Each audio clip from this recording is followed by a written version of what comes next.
Hello. So I was asked in class to create a short video showcasing how was it that we created a path in Illustrator and used it as a path within After Effects. The concept is pretty straightforward. Basically, a path is a path. It's just a vector drawing.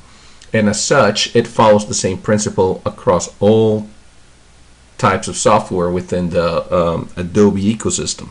So we are able to create paths within After Effects by using the tools that we have up at the top on the toolbox, the pen tool or the geometry tool.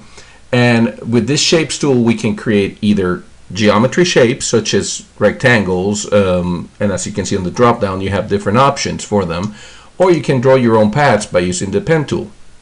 Now these paths can be used in one of two ways. You could use the path as an actual geometry piece. So for example, let me select the rectangle tool out of the drop down, and when I come into my composition window, if I click and drag, I am creating an actual shape layer, as you guys can see, and this will be treated as such. Now these are extremely useful. You can use them for all kinds of things within After Effects, and that will be covered in a different class, in a different lecture. I'm sorry.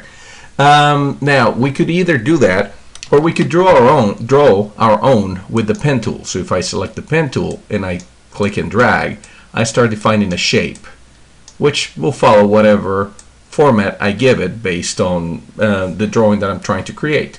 And that creates another shape layer. This shape layer is basically treated like a vector drawing within the program. Now, like I said, these are very useful. And you can use them as masks if you want to by creating a track matte within with a combination of layers, or if you simply select that path and apply it to the mask of an actual object. So there's two options for doing that. The option that we saw in class for using this tool, this pair of tools up here, was just to create an actual mask within a selected layer. That will be covered in a different lecture. For now, I want to use the idea of creating a path for using it as a motion path within an actual layer that we have already inside a composition in After Effects. So let me go ahead and delete this layer. I'll select it, and I'll hit the delete key to delete it. And now what I'm going to do is I'm going to bring in this train AI file. It's an Illustrator file showcasing a toy train, and nothing magical about it. It's simply an AI file.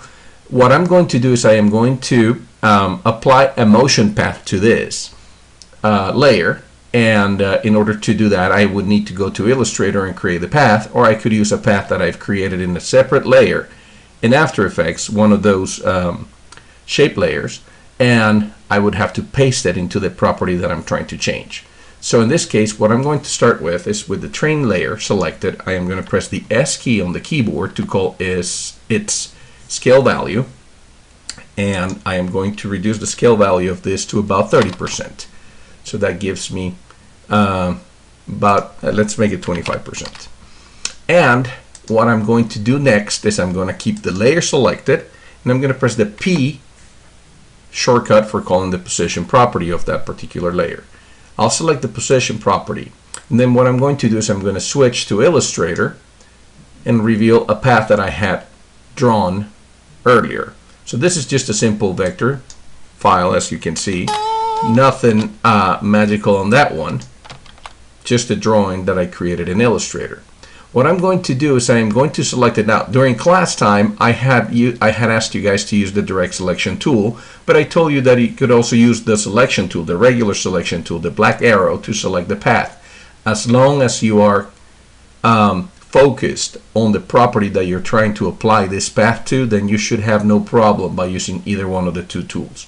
In the past, we needed to use the direct selection tool because we only needed the math information out of the path.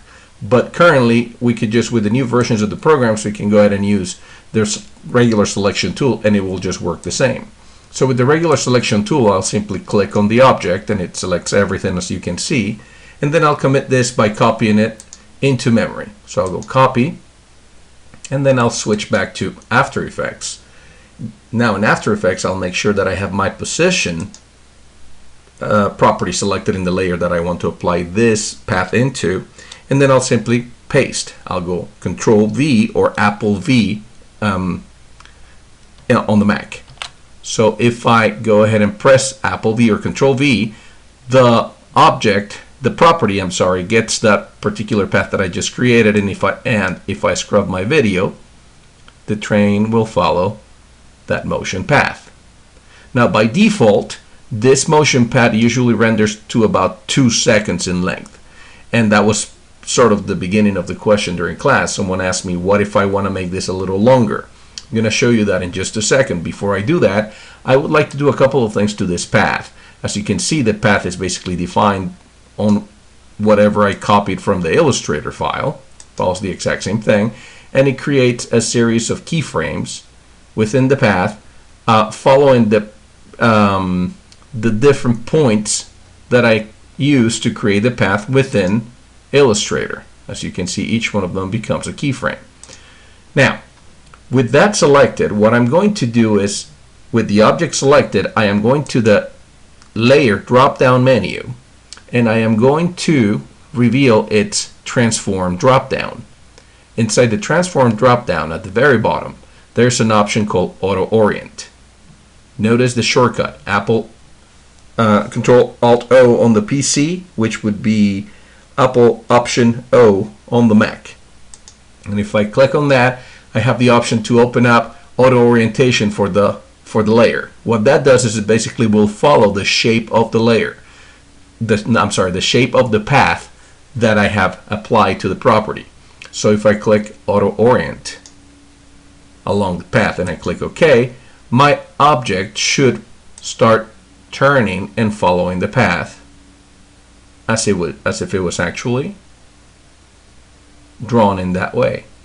What this gives you is the ability to create artwork in other programs like Illustrator and use it as backgrounds. And if you need objects to follow the specific paths within that background, then it makes it a lot easier for you to animate and exactly match the shape of whatever artwork you have created. So now the question was, how do I expand this animation beyond 2 seconds? Well, in order to do that, you notice that all of the keyframes are selected. If you notice, they're all highlighted blue. That means that they're all selected at this time. If I press the Alt key on the keyboard, as I am about to click on the last of the keyframes, and then I'll press and click on that keyframe, and I start scrubbing downstream, you'll notice that I am creating tween frames in the path, which means I can elongate and maintain the same proportions of speed, the rate of change within the path. And the same thing, if I want to make it faster, I'll just scrub upstream, and those tween frames will get further away. So I can go ahead and extend the length of my animation to the length of my composition if I want to, or to a predefined position. Say, for example, if I want to make it 4 seconds, then I can go all the way to 4 seconds. Then I'll let go of the mouse, let go of the Alt key, and then I should be able to scrub, and the animation now takes 4 seconds as opposed to 2. So that actually gives you more control also over the length of time that you want these animations to take over, and it also gives you the opportunity to visit each one of these keyframes and change the rate of speed across them by applying easy ease or easy out or easy in, whatever it is that you are trying to apply to the change.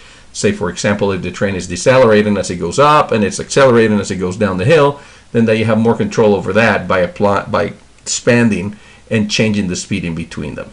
Hopefully this covered the question that was asked during class, and I'll see you guys soon.